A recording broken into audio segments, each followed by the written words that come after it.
And the ultimate goal was to go to Rio. That was always the plan. When it got to 2016, it was down to me and one other guy for selection, and they unfortunately selected the other guy. Welcome to the High Performance Interviews. Today I'm joined by Henry Cookey from Liverpool. Welcome, Henry. Hello. Hi, How are you? hi. How are you doing? I'm fantastic. Thank you. How are you? I'm great, thank you. Fabulous to see you. Good to see you too. Thanks Yeah. for joining us on this interview. And we're going to dive straight in because he's a fitness coach, but he's got an incredible background. And so I'm going to pass over to you, Henry, to share your background and what got you started in sports. Okay, excellent. So it's a very, very long story. I'm going to give you the whistle stop tour. So my background was Taekwondo. I used to fight for Great Britain. I was a heavyweight. I actually started Taekwondo when I was 4 years old, but that wasn't actually the start. So when I was four, my dad put me in there to try and gain a bit of discipline. I was a bit rowdy, a bit too much energy, but I only did that for about 2 months. And then my mum decided in her wisdom that she didn't want me learning how to fight. So she pulled me out of Taekwondo and I never did it again. I was always obsessed with it after that, though. That sort of like planted the seed in my head. And I was desperate to learn Taekwondo. So I'd watch stuff on TV. I'd watch Power Rangers. I'd watch Bruce Lee. And I'd go and try stuff out in the garden. That was the extent of my martial art knowledge until I was 14. And that's when I started learning Taekwondo properly. Duke of Edinburgh came up and you had to pick a sport. And I was like, this is my chance. I'm going to tell my mum that the school needs me to do Taekwondo.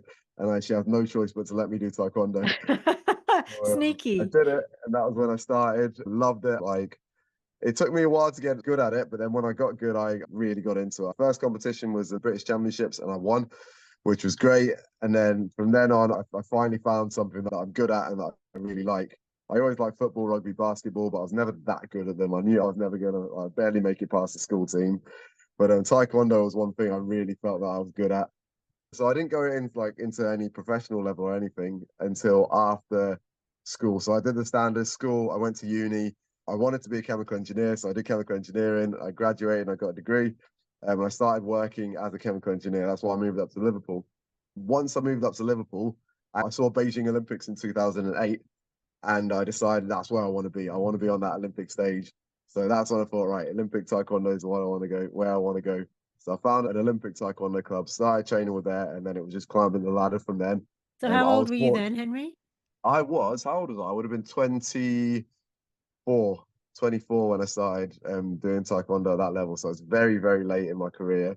Everyone that I was coming up against was like 18, 19, especially in like the international. When I transitioned to international level, I was one of the oldest fighters. There were some older guys, but they were like really good. They were the ones that have been doing it for years and they'd done it since they were like tiny kids. So they were really good. They had all the experience and they were really strong as well. Like, really strong. But yes, I was relatively late in my career for how old I was, but I was really passionate about it and I loved it. And then in 2014, I decided my coaches identified that I had the chance of qualifying for Rio Olympics, but I'd have to fully commit. I couldn't do it part time anymore. If I wanted to get to the next level, which is where I wanted to be, I'd have to fully commit. And it was an easy decision for me. I decided to quit my job. I figured I've got the rest of my life to work. This is the one chance I'm going to get to do something that I love, and so I'm just going to go for it. So quit my job, Ah, started so training so full I'm going to time. slow you down there. Go What on. did fully commit mean? What does that mean in time and in days and in what you could do and what you couldn't do? Yeah, so I was before when I was working, so I was working and I was training. I was probably doing about 6 hours a week in training. So I was still training quite hard as I was working. I'd get up early before work and do some sessions, do like a run in the morning. I'd leave at lunchtime, go to the gym, and I'll go back to work and I'll do an evening session. So it added up to about 6 hours a week. When I left and committed full time, I was doing 6 hours a day. So I'd train in the morning, train in the afternoon, train in the evening. Completely cleaned out my diet. I was eating only the best of foods. I really dialed in on my diet, got my nutrition down, cut out all the junk food, completely cut out alcohol, stopped drinking entirely. And then I started working with a gymnast on my flexibility. So I'll do two-hour sessions a week, just purely on flexibility so I could kick higher. I was running 5K twice a week. I was training, doing taekwondo training every single day. Well, 6 days a week. I had one day off on Sundays. But like it's six I was days a going to week. say, please, Yeah. please tell me they had time. You had time to rest. Yeah, I had one day off, but yeah, 6 days a week. I was doing like roughly 6 hours of training, sometimes more. I was traveling to Manchester because that's where the National Academy was. So I'd go there at least 4 days a week to train with other people. I'd do some sparring to train with the national Taekwondo team. Yeah, and it paid off because in 2014 I won a bronze in the Commonwealths. So That's phenomenal. So how yeah, long were you doing that total commitment for? Was it a year or 2 years before that you? was in total. I did it for 3 years. 3 years, 2014, 2015, 2016. And the ultimate goal was to go to Rio. That was always the plan. When it got to 2016, it was down to me and one other guy for selection, and they unfortunately selected the other guy. So I got close, but it wasn't quite enough to please the heads of GB. He got beaten first fight when he went there. Do with that information what you will. I will say no more. They picked the wrong guy. Yeah, you said it, not me. So, and then did you keep motivated after that? What kept you going? So after that, after 2016, I was ready. When I retired, I was like, right, you can go and live a sedentary life. You can just relax. You don't need to be fit anymore. You don't need to train. Just enjoy life. That attitude probably lasted about 6 hours. I was going to say Yeah, half a day. yeah.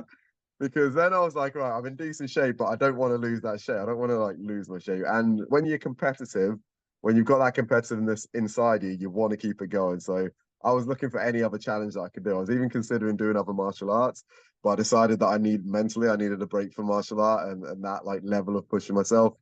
So I just dialed back. I was doing personal training. That's how I was funding myself while I was doing Taekwondo. So I still carried on doing that. And I thought, oh, you can't be a personal trainer if you're in bad shape. So I wanted to stay fit. I wanted to keep like exercising. And then I'm sure you've heard of Ninja Warrior, the TV show. Of course, yeah. So I wanted another challenge, and I used to watch that on TV, and I loved it. And I thought, there's a challenge that I'd love to take on. That's something I'd love to do. It'll be totally different. I probably won't get on, but I'll apply anyway. I applied, and luckily I managed to get on. So then that was the next challenge that I wanted to work towards. So I totally changed the way I was training then, completely dialed in. I started training again for that. I was actually training less, but I feel like I got in better shape because I was training differently, pushing for the next challenge. And I went on Ninja Warrior, and that was amazing. And I really loved the experience. And I just thought, right, you've got me now. This is what I want to do for the rest of my life. I want to do more and more of this.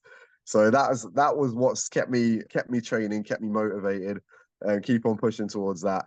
And then Yeah. even as I'm getting older now, I'm 38 now, I still got that. I want to be that good, even if I'm not working towards anything in particular, like Ninja Warrior. As there's nothing on the cards at the moment, I still just want to be in good shape. It's like a Yeah. part of my life now. I was going to say it's your way of life, isn't it? Being Exactly. fit Yeah. is really a way of life. And fitness really gets you to feel good. You really feel great. And Exactly. it's Yeah. that, oh, I Yeah. just want to feel that good again. So Absolutely. going back to, you've had some big things that you had goals for, really, going for the Olympics, going for Ninja Warrior. Yeah. How did you go about setting those goals? Did someone set them for you? Did you set them for yourself? How were those It's all goals? I've set those goals for myself. So the Olympic goal was purely for me seeing the big stage. So as I said, 2008, the Beijing Olympics. I watched Taekwondo and that, and I just thought, wow, I want to be there. That's where I want to be. So that was my goal then. So everything I did was pushing me towards being that goal. That's what I wanted to do. So the training that I did, it's quite funny. I got a poster I printed out like an A3 sheet of paper with the Olympic rings on it and the Rio 26. And this in 2014. I printed that up with the word believe underneath it, put that in my wardrobe. So every day I was looking at that, just reminding myself anytime I was struggling to get up for training, just like reminding myself what I was doing it for. So that was pushing towards that. And then once Taekwondo finished, it was purely just competitiveness. It was just that I wanted to do something. So that's where the Ninja Warrior came in. And I Yeah. wanted to be good at Ninja Warrior. I wanted to beat the course. I wanted to show everyone how good I could be. And what about the monthly goals, the weekly goals, kind of breaking it down, Henry? How did you do that? Because some of those goals were quite far away when you Yeah. started. That's a big goal. So was it mindset? Did you write things down? How did you manage yourself and your time and particularly by goals to get to where you wanted? What was your mindset? Let's Yeah. start there. Absolutely. So it was the big goal. So we had the big goal in the picture was that it was the Olympics. But to get there were certain things I had to do, certain things I had to be able to do. So there was loads of little goals I had, things that I wanted to be able to achieve, certain things like a very small example is like fitness wise, I had certain fitness challenges that I wanted to be able to do. Like a certain amount of this, I wanted to be able to lift a certain amount of weight. So a lot of all the big goals, there was loads of little goals, and then month by month, I had certain targets I wanted to achieve in each month. There were some things that my coaches wanted to see me do, so those were targets they set, but most of them were from me because a lot of the training I did was just myself, like self-driven, in the gym or training myself. And then it was literally breaking down the goals into manageable chunks. So by the end of this month, I want to be able to do this. I've got this competition coming up in 8 weeks. So I want to be in this shape. I want to be able to do this. I want to work on this technique. I want to be really good at doing this. So if I get into a fight with this particular person, that's not what they do is not a problem for me. I've seen the way they fight and I see what they can do. I may not fight them, but if I do fight them, then it's trouble for them because I know how to do this. And Uh, even though it was a 3 year, sort of like a 3 year thing, it was all broken down into lots of smaller chunks. There was even yeah, some like daily targets I had. Like by the end of today, I would even stuff simple stuff like I want to drink this whole bottle of water. I get a big bottle of water and say I want to finish this whole bottle of water by the end of the day. The whole of my training career was just a lot of little targets. Yeah, fantastic. So for somebody listening in, and I agree that it's breaking it down like how do you eat an elephant one bite at a time? It's that kind of yeah. thing. How important is it for people, and how important do you feel that was to yourself to getting so close to that goal? Because as far as I'm concerned, you've reached that goal. Yeah, it's massive. Like when you look at a big goal, like any goal that you have, any like long-term goal, looking at it, it just looks so far away. But it literally is a culmination of lots of little steps. And if you break it down, literally you can visualize it, you can write it down. Like, writing stuff down is so powerful. And you can actually see something might seem unattainable. When you break it down into the steps that you need to get there, you can see that, well, I can achieve that. Or if I do that, then I can do that. If I do that, then I can do that. And it suddenly becomes like more realistic. Like you Mm, can actually do it. And then when you can see that it's actually possible and you get that belief, it makes it so much easier to push yourself and to do it. I saw an absolutely. absolutely amazing thing. So one of the, I think it was on Facebook, someone said like a little girl, like a 4 year old, said that she wants to be an astronaut. And then her dad said, oh, well, it's great that you want to be an astronaut, but you know, it's really, really hard. You've got to study and you've got to get in the Air Force. You've got to do this, you've got to do that. And she goes, oh, so that just means I have to go to school and then I have to study and get smart. And then once I'm smart, I have to learn to fly. And then when I learn to fly, then I can be an astronaut. Oh, that's not that hard. I can do that. Love And it's it. that simple. It really Yeah. is. Yeah, stuff that seems really unattainable or unachievable. It's not as unrealistic as you think, especially if you can break it down and put it into achievable steps. Yeah. And then when you're completing each one of those steps, it's a massive boost to your confidence and your mental health. And like, it just feels so good being able to like congratulate yourself. And it makes the journey so much more worthwhile when you've got these steps and you're making these achievements. Yeah, most definitely. And did you find you came across any roadblocks along the way, Henry? I came through a lot. Yeah, there was a few. I don't know for what reason or the other, but I wasn't massively favoured by the British national team. Don't know why, even though I was achieving in competitions, I did perform better than some people. People were getting selected ahead of me. In my very first coach, not my first coach, but my first like international level coach, I worked with him before and he had identified me as a good fighter. He saw that I had potential. When I came to him and I said I wanted to fight at that level, because I was already fighting nationally, and I said, I want to fight internationally. Can I work with you? The first thing he said was no. You're not good enough. You're not flexible enough. You're not fast enough. You're too old. You're not experienced enough compared to the fighters that you're going to go up against. So he said, so I think you should just carry on fighting nationally. Like, don't worry about internationals. So I at first thought, well, there's no point doing taekwondo then if I can't go to the Olympics. But then I had a little word with myself, and I thought, no, what he doesn't know, I believe that I can do it. I know I'm inexperienced, but I think I can be a better fighter than he thinks I can be. I think I can beat these people. I think I can do this. So I went to him and I said, I know you don't want to work with me, but just give me a chance to prove myself. Put me in a competition, pick a big competition. He picks the British Open, so international competition, some of the best fighters in the world come in. And he said, right, put me in this competition. I'll train with you. I'll do whatever training you want me to do. If I do well, brilliant. Then I've proven to you that I can fight. We'll carry on. If I don't do well, I'll leave you alone. I'll never bother you again. And he goes, all right, then. Puts me in this big competition, expecting me to lose first fight. I trained so hard for that. I put in all the work. I really grafted. I trained with him. I trained outside. I did my own training. I really pushed hard. I ended up winning the whole competition, not just performing well. I won the whole competition. So it was like, okay, then I guess I got to work with him then. And so that was a big roadblock, and I overcome that just by sticking to my gun, sticking to my belief, and Yeah. pushing through, and then prove with my actions, with my own hard work, proving that I could get past that. Yes, and that belief in yourself, you literally just went, really? He's saying no. You went away, you thought about it, and you thought, no, I believe in me. Yeah, You believed in it. That exactly. self-belief is Yeah. so key It's to so key. Even if being other able people to. don't believe in you, if you don't believe in yourself, you've got no chance. But if you believe in yourself, Yes, that bleeds off into the things you do, into your actions, and other people see other that people. and they start believing in you. And it Yeah. really, yeah, it's a Oh, really that big gave me chills when you said that. I thought, prompts. yeah, Oh, go, yeah, Henry. I love that part brilliant. of your story. That's amazing. Yeah, Okay. And so we're getting on to now, Henry. How have your views on fitness changed? Because obviously you're not doing that anymore and going for yeah, those kinds of competitions. And I know you share what you're doing now and what your views are. yeah. So after Ninja Warrior, I'll tell you the biggest thing that's changed for me, and then I'll tell you why. So the biggest thing that's changed for me is I've realized that exercise and fitness doesn't have to make you miserable. You shouldn't hate what you're doing. You should be able to enjoy your fitness. You should be looking forward to exercising. You should be able to embrace it. What changed that for me was after I'd quit Taekwondo, I started training for Ninja Warrior, and I changed the way I trained. I was actually training less. I was doing less time, like time wise in the training, but I was doing shorter, more intense sessions. But I was doing more enjoyable sessions. I was doing more body weight stuff rather than like strict gym, like stay in the gym doing weights and machines and things. I was doing more circuit based training. I was doing all different things, but I found it so much more enjoyable. And because I was having fun, I was working harder. I was doing shorter sessions, so I didn't feel like I was just passing time. I was looking forward to sessions. After the sessions, I'd leave the gym feeling buzzing, even though I was knackered and everything was aching. I feel really like upbeat and energetic. And I think more, I was just doing it for something that I loved. I wasn't doing it because I had to do it. I was enjoying doing it. And that really changed the way I trained. And then it bled into my personal training as well. I've changed the way I coach people as well. We're no longer doing just like 3 sets of 10 of that, 3 sets of this. It's more fluid, it's a bit more enjoyable. I changed the training base to make it more enjoyable for the people. And then I get more out of them.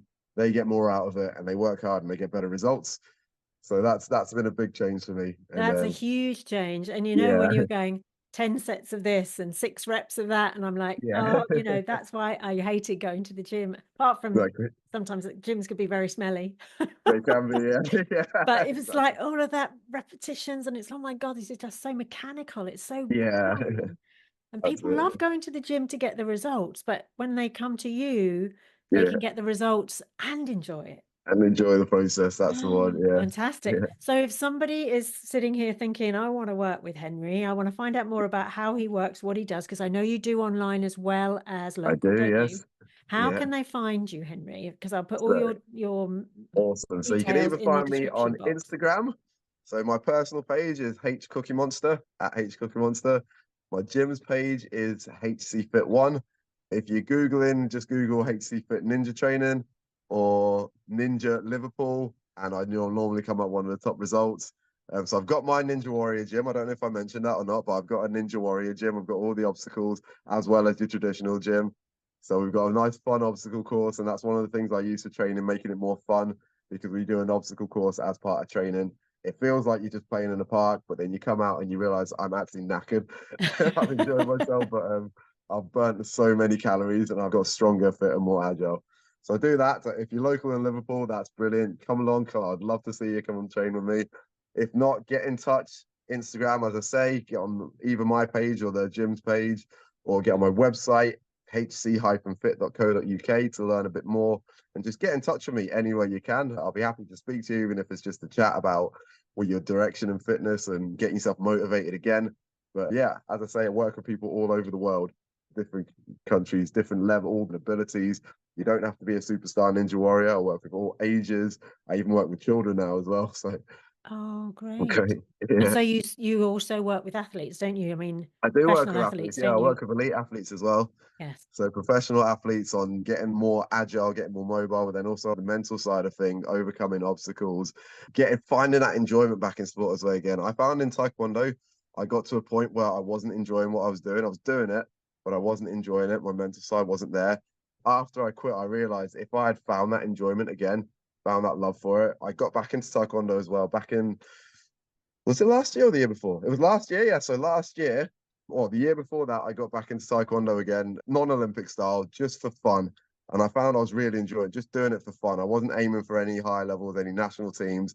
I was just doing it to enjoy myself and enjoy Yeah. it. And I ended up last year, I ended up winning the world championships. I just entered on a whim just because people said I should enter. I went in with no pressure, relaxing. I was just there to have a good time. If I got a result, I got a result. It wasn't the main thing about it. And because of that, because I was fighting with so much freedom, I was so relaxed. I was able to bring the best out of my fighting. I was able to fight really well, and I happened to win it just because of that. So yeah, so athletes that need that little help with their mentality, changing the mentality, finding their love for their sport again, I do work with them for that as well. Brilliant. And it can be those tiny little tweaks, can't it, that make Exactly. a Yeah. massive difference. I mean, Yeah. most of the time I find that it's those tiny little micro steps, those tiny little changes that make the biggest difference over Absolutely. time. They do. Over time. Yeah. Yeah. Fantastic. Henry, thank you so much. Is there anything else that's Amazing. on your heart that you would like to share with our audience today? Yeah, I'm just going to reiterate the fact that you should love fitness. You should love exercise. You should love what you do. If you're trying to exercise and you're not loving it and you're forcing yourself to do it, you're not doing it right. There is something else out there for you. I'm not saying that Ninja Warrior is the answer for everything. It is great, but there is something for everyone out there. So try different things, find something that you enjoy. When you find something that you enjoy, embrace it because it will really change your life. Feeling fitter and feeling healthier changes everything in your life. It's not just your look, how you look in the mirror. It's how you feel. It's how you get through your day. It's how you deal with stress, how energetic you feel your day with your day in relationships, how short-tempered you are, or how you deal with conflicts and things. If you're exercising, if you're fit and healthy, everything just becomes much better, and it really bleeds into the rest of your life. Yeah, So yeah, and that's the truth. I mean, if you're it thinking is. it can't be that good, it really is that It good. really is. And Yeah. you can control your emotions because you're using the control from being in the gym and doing those exercises, and Absolutely. Yeah. it Yeah. just bleeds over into your It does, ordinary yeah. life. It bleeds into everything. It really is great. It really is. Yeah, yeah, absolutely. So listen, there is going to be another video coming up on screen, so I'll see you over there. Thank you so much for listening in. Thank you so much, Henry, for taking the time out of your day. I Oh, know you've got thank you for another having client me. coming up now. Yeah, It's been amazing. So thank you so amazing. much. Thank you very much for having me, Lucy. It's been an absolute pleasure as always. Absolutely. And I'm so glad you could do this.